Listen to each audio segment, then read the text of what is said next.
जिंदाबाद जिंदाबाद। तो हमारी लड़ाई जिंदाबाद जिंदाबाद जिंदाबाद। तो हमारी पढ़ाई जिंदाबाद जिंदाबाद जिंदाबाद। मैं Mohammad Sohail Ansari SIO unit president Jamia Millia Islamia. दरअसल आज जो है हम छात्रों ने जो है मिलकर जो है आइडिया ऑफ जामिया का इस्टेब्लिशमेंट किस तरीके से हुआ, उसकी कुर्बानियाँ क्या थी, उसको जो है याद करते हुए जो हमारे आज के कंटेम्प्रेरी इशूज़ थे हमने उनको जो है एड्रेस किया। हमारी बेसिकली जो है हमारे दो मुद्दे हैं। पहला मुद्दा ये है कि जामिया की जो हिस्ट्री है हम उसको जो है याद करें, वो किस तरीके से जो है स्ट्रगल करके बनाई गई, वो किस तरीके से जो है यहाँ तक पहुँची है, उन तारीख़ों को याद करते हुए और आज जो सिचुएशन है हम उसमें हम उन चीज़ों को लेकर कैसे फ़ाइट कर सकते हैं, ये सारी चीज़ें थी। दरअसल अभी पिछले कुछ दिनों जो है सेफ्रनाइजेशन का जो है बहुत ज़्यादा जो है टारगेट जो है जामिया में बढ़ा, कुछ एक्टिविटीज़ भी हुई हैं जिसके ख़िलाफ़ भी हम लोगों ने जो है आवाज़ उठाई। एक इशू है जो हम एड्रेस करना चाहते हैं, वो ये है कि जामिया के डीन ऑफिस में जो है सोशल साइंस के डीन ऑफिस में जो है उनकी मीटिंग हुई है झंडे के साथ बाकायदा, और वहाँ पर जो है पता चला है कि डीन्स भी मौजूद थे और कुछ बाहरी लोग थे जो भाजपा और RSS से ताल्लुक़ रखते थे।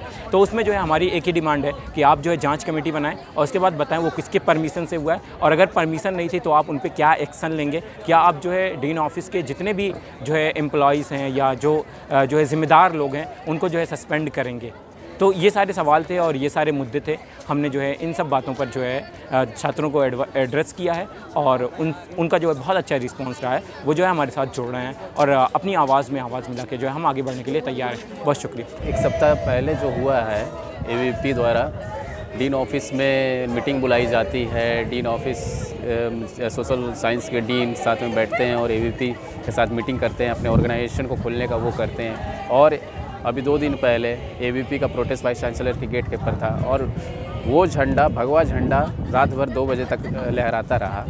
तो ये भगवाकरण करने की, सेफ्रनाइजेशन करने की कैंपस की ये सरकार की और एडमिनिस्ट्रेशन का वो है। एडमिनिस्ट्रेशन भी जब अदर ऑर्गेनाइजेशन के लोग प्रोटेस्ट करते हैं तो शोकॉस नोटिस आ जाती है, उन्हें उठा के पुलिस ले जाती है, बल्कि यहाँ पर पुलिस उनके प्रोटेक्शन के लिए खड़ी होती है। तो हम इस प्रोटेस्ट के माध्यम से ये कहना चाहते हैं, हम अब आपको शोकॉस नोटिस भेज रहे हैं कि आप पर्टिकुलर ऑर्गेनाइजेशन, हम ये नहीं करें कि आपका हर किसी का पॉलिटिकल लीनियज होता है, हर किसी से किसी का मतलब कोई एफिलिएशन होता है, लेकिन आप ओपनली ऑफिस में AVP के झंडे के साथ आप मतलब यूनिट खोल रहे हैं, चाहे कुछ भी खोल रहे हैं, ये एकदम मतलब कि जामिया के वो उसके ख़िलाफ़ है और एक एडमिनिस्ट्रेशन और एक ये मतलब इंस्टीट्यूशन के ख़िलाफ़ है। आप बाहर खोलिए, आप कुछ भी करिए, लेकिन आप इंस्टीट्यूशन में ये नहीं कर सकते हैं बाकायदा। और जैसे CUET जो है, जैसे एक ये CUET एक क्रिएट किया गया है कि 1 नेशन 1 लैंग्वेज, जो RSS का एजेंडा है, जो BJP का एजेंडा है 1 नेशन और 1 रिलीजन का, उसके अगेंस्ट हम CUET के अगेंस्ट है। CUET यही कहता है कि आप ये माइनॉरिटी, जामिया एक माइनॉरिटी इंस्टीट्यूशन है। आर्टिकल 30 हमें एक राइट देती है कि माइनॉरिटी इंस्टीट्यूशन हम खोल सकते हैं और चला सकते हैं। बाकायदा यहाँ पर इंडिया में कुछ ही बचे हुए ये माइनॉरिटी इंस्टीट्यूशन है। AMU बाकायदा उनका अभी कोर्ट में केस चल रहा है। ये माइनॉरिटी इंस्टीट्यूशन, ये जामिया को ख़त्म करने, माइनॉरिटी स्टेटस ख़त्म करने के लिए CUET जो भी ले आया गया है, इससे मार्जिनलाइजेशन, ये कारपोरेटाइजेशन होगा। इससे होगा क्या? आप CUET सब 12th के पास आप CUET वो कर रहे हैं और CUET सब में मतलब कि ऑर्गेनाइज कर रहे हैं। अब इसके लिए अब कोचिंग इंस्टीट्यूशन वगैरह खुल जाएंगी। अब वो मार्जिनलाइज्ड स्टूडेंट जिनके पास पैसा नहीं है वो कोचिंग इंस्टीट्यूशन कैसे आएंगे? ओके, मतलब वो यूनिवर्सिटी में कैसे आएंगे? तो ये बाकायदा CUET अपने लोगों को, जो पर्टिकुलर आइडियोलॉजी के लोग हैं, उनको भरने के लिए किया जा रहा है और हम इसका रेजिस्ट करेंगे क्योंकि ये माइनॉरिटी इंस्टीट्यूशन है, माइनॉरिटी ऑर्गेनाइजेशन है।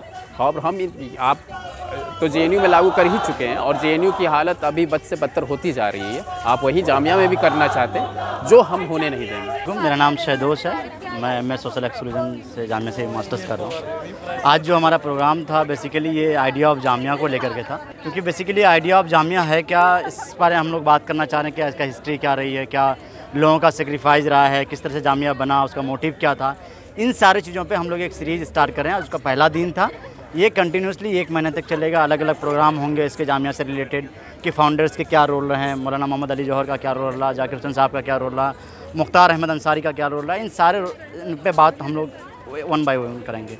और इनमें मुद्दा ये भी रहेगा कि किस तरह से कैंपसों को आज के दिन जो है अटैक किया जा रहा है, चाहे हम देखें वो आरएसएस का किस तरह से एक दमन रहता है और एक अपना विचारधारा को अपने थोपने के लिए कैंपस में अलग अलग तरीके से वो कार्यक्रम करते रहते हैं। तो हमारा सिंपल सा डिमांड है कि कैंपस को आपको एक ही रंग में क्यों देखना है, क्यों आपको अच्छा नहीं लगता है कि सब अलग अलग रंगों में अलग अलग तरह की बात करें, अलग अलग विचारों के सोचने वाले लोग हों। मसला ये है कि मुझे लगता है कि आरएसएस को इस बात से और बीजेपी को इस बात से डर लगता है कि लोग अलग अलग सोचते हैं, क्योंकि उनको क्रिटिसिज्म बर्दाश्त नहीं होता है। और जामिया हमेशा सत्ता के ख़िलाफ़ रही है, उन तमाम दमनकारी ताकतों के ख़िलाफ़ रही है जो मजलूमों पर, गरीबों पर, मुसलमानों पर जो है अत्याचार किया है। आज हम देखें अगर हिंदुस्तान की जो हालात हैं वो मुसलमानों के लिए, दलितों के लिए बिल्कुल ही सही नहीं है, तो इन सारे पे बात कौन करेगा। जब हम पढ़ते हैं तो चीज़ों को समझते भी हैं, तो तब शायद हम पर फ़र्ज़ ज़्यादा हो जाता है चीज़ों को लेकर बात करने की, क्योंकि हम जब पढ़ते हैं तो उन टैक्स पेयरों के पैसे से पढ़ते हैं जो शायद कोई नमक खरीद रहा हो, कोई सब्ज़ी खरीद रहा हो, कोई कपड़े खरीद रहा हो, तो भारत सरकार को टैक्स देता है और उन टैक्स से पैसे से जामिया चलता है, अलीगढ़ चलता है, JNU चलता है। तो हम सबों का फ़र्ज़, हम सब पर जो है एक जिम्मेदारी आ जाती है कि उन तमाम लोगों के बारे में बात करें जिनके बारे में बात नहीं हो रही है, जिनके बारे में सरकार सोचना नहीं चाहती है, जिनके बारे में सरकार किसी तरह की भी पॉलिसीज़ को लेकर के नहीं आना चाह रही है। इसलिए आइडिया ऑफ जामिया इस तमाम लोगों के बारे में बात होगी कि किस तरह से गरीबों और मजलूमों पर सारी तरह से सरकार दमन कर रही है। और अखिल भारतीय विद्यार्थी परिषद का एक इतिहास रहा है कि उनका सिर्फ़ और सिर्फ एक चीज़ का इस्तेमाल करते हैं, दो चीज़ का इस्तेमाल करते हैं, एक मनी पावर, दूसरा मसल्स पावर। ना इनके पास कोई विचार है हिंदुस्तान को लेकर के, ना ही तो अपनी कम्युनिटी को लेकर के उनके पास कोई विचार है। उनके विचार खोखले हैं, हमारे विचार से वो घबराते हैं, इसलिए हमारी बातों को सुनना नहीं चाहते हैं। इन्हीं सारी बातों के साथ मैं अपनी बात ख़त्म करता हूँ। आज जामिया के सरज़मीन पे हमने आइडिया ऑफ जामिया का प्रोग्राम किया, हर उस बच्चे को समझाने के लिए कि जामिया की तासीर क्या है, जामिया किसको कहते हैं और जामिया कहाँ से आई है और जामिया किस हद तक ज़िंदा है।